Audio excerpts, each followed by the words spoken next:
Welcome back, everyone. We're kicking off the new year with a deep dive into something I think we can all relate to. That feeling of January just dragging on forever. Yeah, it's like it's the longest month of the year. Seriously. So, we're going to be looking at this article called Why January Feels Like the Longest Month of the Year. And we're not just going to unpack the why, but also some surprising survival tips, too. So stick around for those. Okay, so what I found really interesting here is this whole thing about January feeling longer. It isn't just a feeling, there's actual psychology going on behind it. Really, like our brains are messing with us. Well, think about it. Our brains, right, they don't really perceive time in this like perfectly straight line. December, you've got all the holidays, all the events, everything's happening, and it just flies by. Yeah, that's true. Then January comes along, back to the routine, fewer things to look forward to, and suddenly everything feels stretched out. Ah, okay. So it's like our perception of time basically changes. Exactly. No wonder January feels like such a slog. Yeah. Okay, but before we dive into those survival tips that you mentioned, I think we have to acknowledge the giant elephant in the room here. What's that? The post-holiday financial hangover. Oh, yeah, especially for parents. Yeah. This article really dives into the back-to-school costs. And honestly, it's more than just your basic, pencils and notebooks. What do you mean? Well, it's that thing where kids seem to, sprout 5 inches over the holidays. Oh, yeah, totally. They come back and they need a whole new wardrobe. Exactly. And it's not just clothes either. Oh, no. Don't even get me started on those special last-minute items. Uh-huh. The ones that suddenly become essential. The calculator that wasn't on the list. Right. Oh, Here. Or the very specific art supplies they need. It's like a conspiracy, honestly. Like a carefully orchestrated plan to just drain our wallets. Totally. But, here's where I actually think the article gets pretty insightful. It doesn't just, complain about the problem. It offers solutions. And honestly, some of these back-to-school hacks, even I was surprised. Really? Me too. I mean, okay, reusing stationery from last year. I get that. It makes sense. But they actually go a step further with it. They suggest turning it into a fun activity to do with your kids. Right. Like, instead of just, we got to use this old stuff, you make it fun. Like decorating old notebooks, right? Yeah. Upcycling pencil cases, that kind of thing. Exactly. And it's eco-friendly and budget-friendly. Win-win, right. But, okay, so that's great for families. What about the rest of us?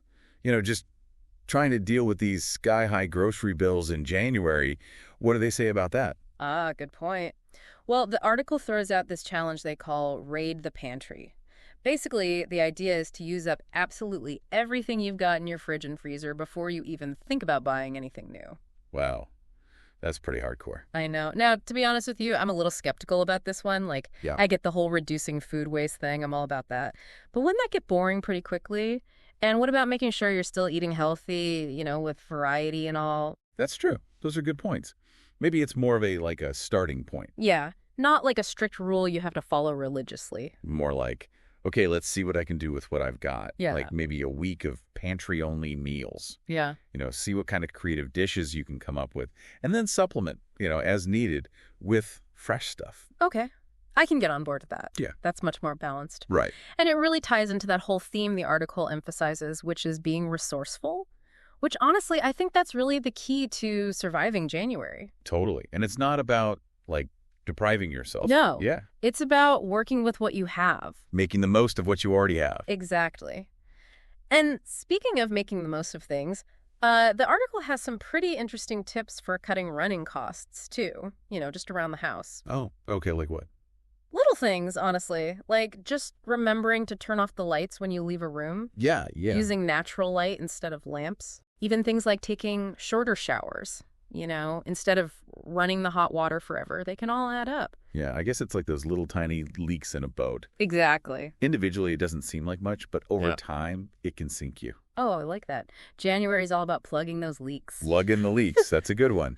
So we're saving money. We're being more mindful. It sounds like a win-win situation. It is. It is. And, it's not just about saving money either. It's about, being more aware of our consumption habits, which in the long run benefits us and the environment. Definitely. Okay, so we've talked about saving money on school stuff. We've talked about food. We've talked about, cutting back on utilities around the house. What else? Well, the article also highlights free entertainment. Oh, yeah, like what? Family movie nights, board games, picnics in the park, all those things that create memories but don't break the bank. Okay, yeah. And I think, especially after the holidays, where, maybe you spend a little too much, it's nice to have those kinds of experiences. Right. And it's interesting because there's actually research out there that shows, experiences, they tend to give us more lasting happiness than material possessions do.